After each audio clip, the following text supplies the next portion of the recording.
काम एक नहीं, काम भी दो हैं। बोले लक्ष्मण जी तो दुष्टों का वध करेंगे, ये लक्ष्मण जी करेंगे, और मैं हो सनाथा, और मुझे सनाथ कौन करेंगे? वो राम जी करेंगे। इसलिए मुझे अपने दोनों पुत्रों का दान कर दीजिए। सनाथा भगवानी हमारे माँ बाप हैं, तुम्हें माता चपिता तुम्हें, तुम्हें बंधु सखा तुम्हें, तुम्हें विद्या तुम्हें सर्वम। जो व्यक्ति अपने सारे संबंधों को श्री ठाकुर जी में देखता है तो भगवान कभी उसका आहित होने नहीं देते, और जितने संबंध आप भगवान से बनाओगे भगवान आपको उतने संबंधों से मिलेंगे। जिसने जो भाव बनाया है भगवान उसको वही रूप में मिला है। इसलिए हमारी बिलोंगिंग किससे हो? बिलोंगिंग जानते हो किसे कहते हैं? आप कहाँ से बिलोंग करते हो? आप बोलोगे हम उस परिवार से बिलोंग करते हैं जिससे हमारा नाता हो, वो हमारी बिलोंगिंग है। वृंदावन में भक्त बोलते थे I belongs to Krishna, I belongs to Shri Radha. हमारी बिलोंगिंग क्या है? हमारी बिलोंगिंग तो श्री ठाकुर जी है, हमारी बिलोंगिंग श्री राधा रानी है। तो ये बात आती है तभी तो वृंदावन में जाकर के व्यक्ति कहता है I lost my heart in Vrindavan. जो बिलोंगिंग आपकी श्री ठाकुर जी के साथ है, आपका संबंध किस परिवार से है उससे आपकी वैल्यू है, आपकी कीमत। एक बात तो हमको भी बड़ी लाजवाब लगती है, ऐसे अपनी बात को कहनी नहीं चाहिए फिर भी हम कह ही देते हैं।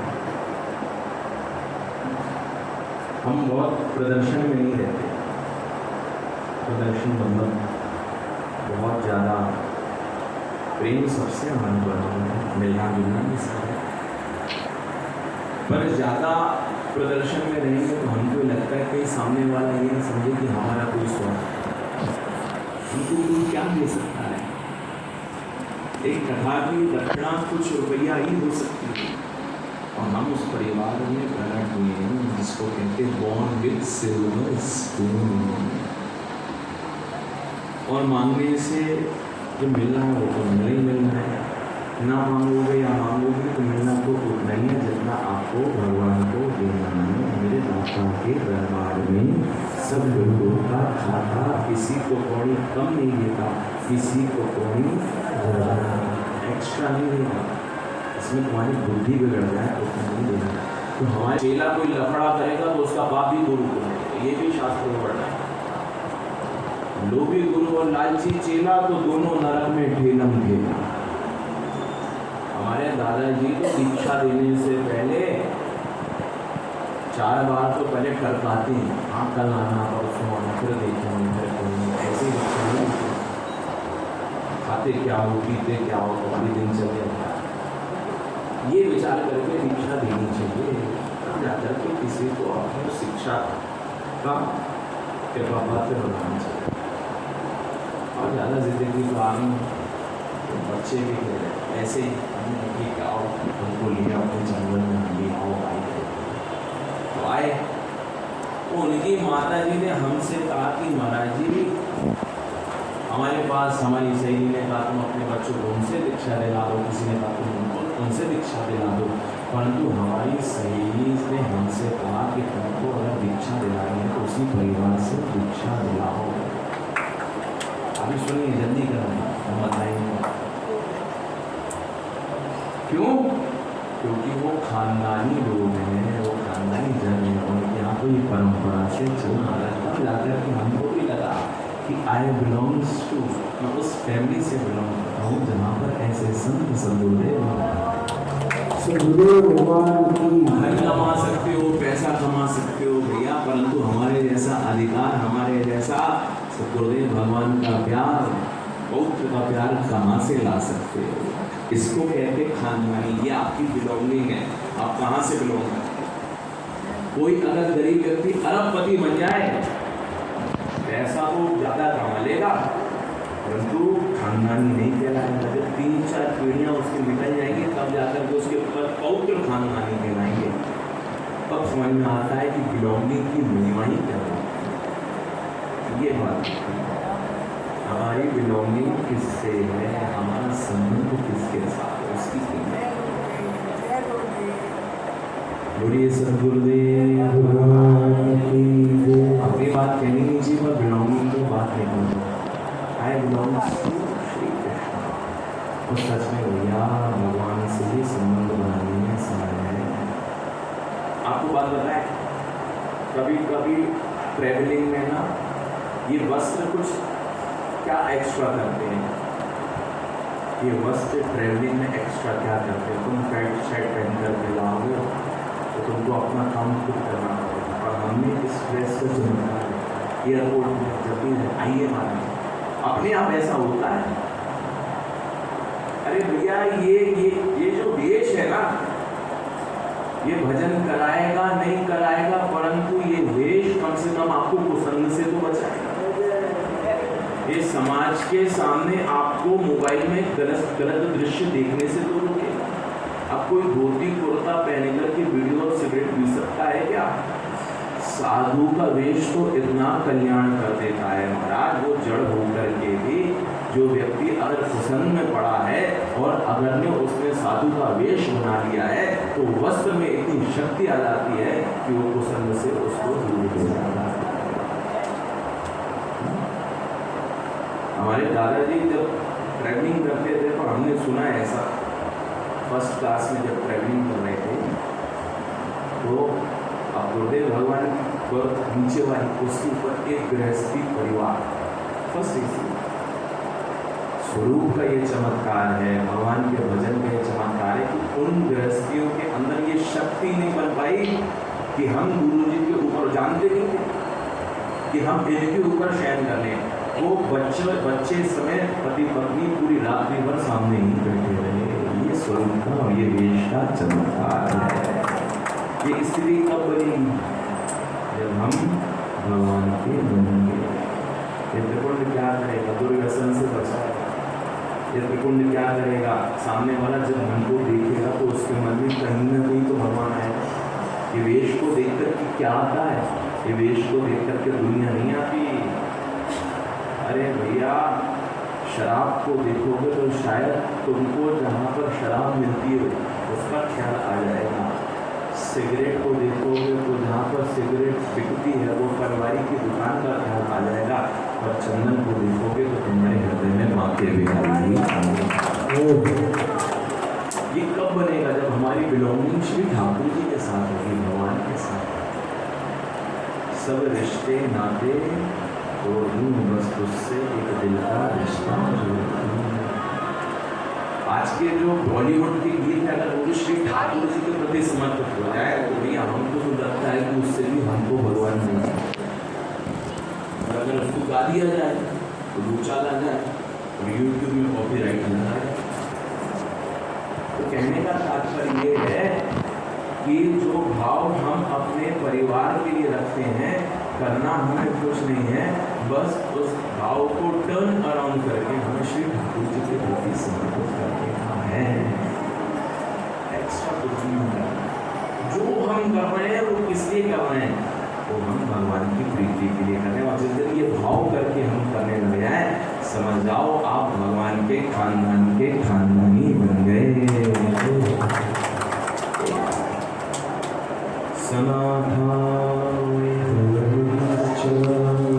श्री ठाकुर जी जो ये कहता है मैं अनाथ हूँ, सच में उसका कोई भी नहीं है। जो कहता है कि मैं सनातन हूँ, उसका वाक्य बिहारी ही सब कुछ बन जाता है। तिथि कौन सी थी? 10वीं तिथि के दिन 10 श्लोकों में स्तुति गई। अगले दिन तिथि आई एकादशी। किस दिन भोजन नहीं करना चाहिए? रवींद्र ग्राहे हरि जन्म काले प्राण प्रयाणे भोजन यदन्न हरिवासरे यदन्न भोजन नरकम प्रयांति। ग्रहण हो, कन्या का दान करना हो, घर में कोई मर गया हो, ब्राह्मण को बुलाया है, उसको खिलाए बिना नहीं खाना। और एकादशी के दिन जब जो व्यक्ति भोजन करता है वो सीधे नरक को जाता है। तीन लोगों को छूट है, दिमाग, रोगी, बच्चा और व्रत। इनको व्रत का कोई भी पालन करने की आवश्यकता नहीं। पर व्रत और उपवास किसे कहते हैं? केवल फास्टिंग को भी व्रत नहीं कहते हैं। उपवास का अर्थ है उपसमीपे यो वासो निजात्मा परमात्मनो उपवास विज्ञो न तु कायस्य शोषण। जिस क्रिया के द्वारा हमारा मन श्री ठाकुर जी तक पहुंच जाए वो प्रत्येक क्रिया उपवास है, वो प्रत्येक क्रिया व्रत। एकादशी का अर्थ नहीं है कि हम भर के खाएं। एकादशी का अर्थ है कि हम उस दिन भोजन ही ना करें। सीधा सीधा अर्थ है फल आहार, मतलब फलों का आहार। और हम क्या करते हैं? अपने स्वाद के नाना जाने कौन कौन सी चीज़ ढूंढ करके है। नमक भी है, सेंधा नमक खाओ और ये साबुदाना खाओ और समा के चावल खाओ और खीर खाओ, मैंगो शेक पियो, फल भी खाओ और कुछ की पकौड़ी भी खा लो, राजगी की रोटी भी खा लो, उसका खीर भी बना लो। अब ये फलाहार है कि फुलाहार? अन्य दिनों से ज़्यादा उस दिन खाएं। साइंस भी कहता है 10 दिन बाद 11वें दिन हमको बॉडी को खाली रखना चाहिए, बॉडी को डिटॉक्स करना चाहिए। डिटॉक्स करने से बॉडी को सारा कचरा बाहर निकलता है। जो साइंस आज कह रहा है हमारे शास्त्र में पहले ही कह दिया है। भोजन का प्रतिबंध रहना चाहिए। हमारे दादाजी तो कहते हैं जितनी भूख उससे 2 रोटी कम नहीं खानी चाहिए। किसी एक सज्जन ने बहुत अच्छी बात कही थी, कम खाने से व्यक्ति नहीं मरता, अपितु ज़्यादा खाने से व्यक्ति मरता, रोग उसको घेरता। भोजन पर नियंत्रण होना चाहिए। भजन और भोजन, भोजन में मात्रा है ओ की, भोजन लिमिट में करना है। भजन में कोई मात्रा नहीं है, भजन अनलिमिटेड करना है। सोते भी राम बोलो, जागते भी राम बोलो, सुबह और शाम बोलो राम राम राम, 24 घंटे भगवान का नाम जपो। यही वास्तविकता में हमारा व्रत है। एकादशी की तिथि आई, नंद बाबा एकादशी का व्रत रखते हैं। एकादश्यां निराहारा समभ्यर्च्य जनार्दनं स्नातुं बन्धस्तु कालिन्द्या द्वादश्यां जन्माष्टमी। बाबा एकादशी का निर्जला व्रत रखते हैं, परंतु उस समय घड़ी नहीं थी। रात्रि के 12 बजे नंद बाबा की नींद खुली तो उनको ऐसा लगा जैसे प्रातःकाल के 3 बज गए।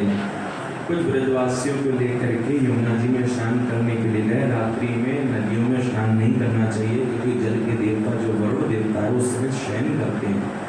रात्रि 12 बजे ये आवाज़ हुआ नंद बाबा को कि सुबह के 3 बजे। और जैसे ही यमुना जी में गोता लगाने के लिए डुबकी लगाई, स्नान करने के लिए गोता लगाया, वरुण के दूध पकड़ करके नंद बाबा को वरुण लोक को ले गए। ब्रजवासी ने दौड़ लगाई, बाबा यमुना जी में डूब गए। और भगवान ने जैसे सुना, भगवान ने दौड़ लगाया और तुरंत एक छलांग लगाई। भगवान भी यमुना के जल में प्रकट हो गए। वरुण देवता ने जैसे ही देखा, प्रणाम किया, प्रभु पहले आप आते थे, आपके आने के पहले आपका समाचार आप बता देना समाचार कि आप कैसे आ रहे हैं। आरती उतारी। भगवान कहते हैं हमारी तो आरती उतारे और हमारे पिताजी को बांध करके पटक दिया। बोले पिताजी कहाँ? बोले वो देखो वो।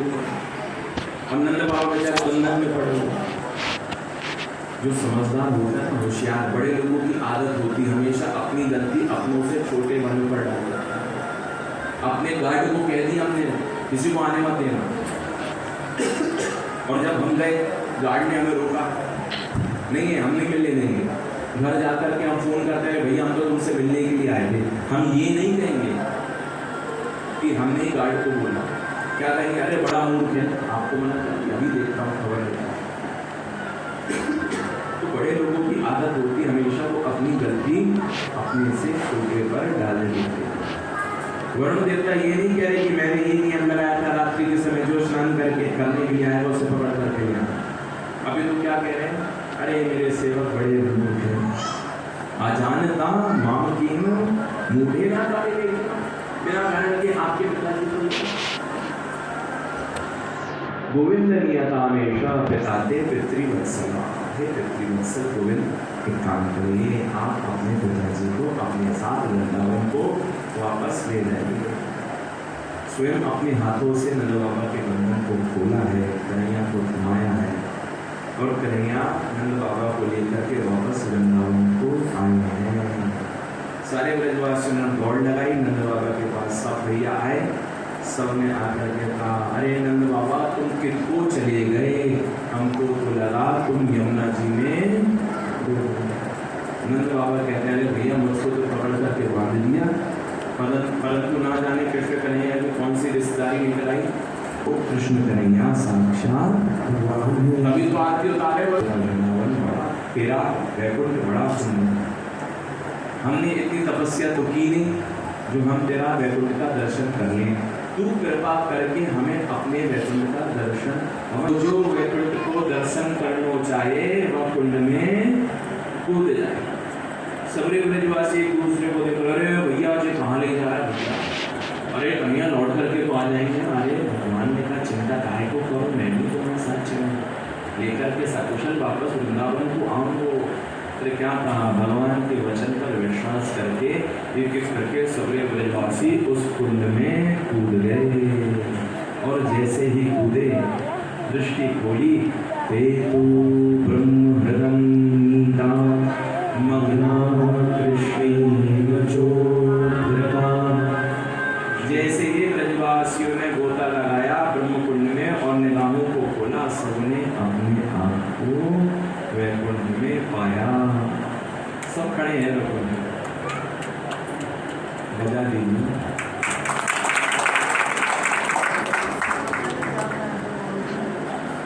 वैकुंठ में सबने अपने आप को पाया, परंतु कन्हैया कहाँ देखा, कन्हैया दूर बैठे सिंहासन में, चतुरानन पंचानन षडानन सब आकर के स्तुति कर रहे हैं, सारी वित्तीय सिद्धियां प्रकट होकर के कृष्ण कन्हैया की स्तुति कर रहे हैं।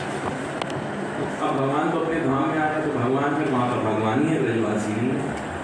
चतुर्भुज रूप में कन्हैया बैठे हैं सिंहासन पर, दूर सारे ब्रजवासी खड़े देख रहे, अरे ये कन्हैया भैया कितना सुंदर लग रहा, कैसे कैसे मुँह वाले यहाँ की स्तुति कर रहे। अब बेचारे खड़े हैं डर करके, जिसने कभी बड़े लोगों का या उनकी सन्निधि का अनुग्रह प्राप्त न किया हो, ग्रामीण अंचल के कभी नहीं हो, बेचारे खड़े हैं कहाँ, वैकुंठ में, तो शक्ति नहीं हो रही कि किसी से बात करें। जैसे तैसे हिम्मत करके मगमंगल ने हाथ को जोड़ा, द्वारपाल से कहता अरे भैया राधे राधे। कितने प्यारे प्यारे वस्त्र पहने, चमकी जैसे, कोई सूट पहनना, कोई बूट पहनना, कोई कीमती वॉचेस पहनना, कितने प्यारे सब है। परंतु कन्हैया तेरा है व्यवस्थित ये वैकुंठ, सब व्यवस्था है यहाँ पर। सच में जो आनंद वृंदावन में आता है वो आनंद तो तेरे इस वैकुंठ में भी नहीं आता। हमें तो एक काम कर भैया, क्या बोले, वापस वृंदावन को ले चल, दोबारा मत कहना अरे भैया भगवान की 100 खाते, अब 250 खाई, आगे 250 राम दुआई, अब नहीं आएंगे भैया, बहुत अच्छा, दोबारा नहीं आना। पर जो आनंद वृंदावन है उसकी बात ही अलग है। तो एक काम कर, हमें वापस वृंदावन को ले चल। भगवान ने कहा नेत्रों को बंद करो, ब्रजवासियों ने नेत्रों को बंद किया, भगवान ने कहा नेत्रों को खोलो, और ब्रजवासियों ने जैसे ही अपने नेत्र को खोला, सारे ब्रजवासियों ने खोला, अपने आप को वृंदावन में पाया।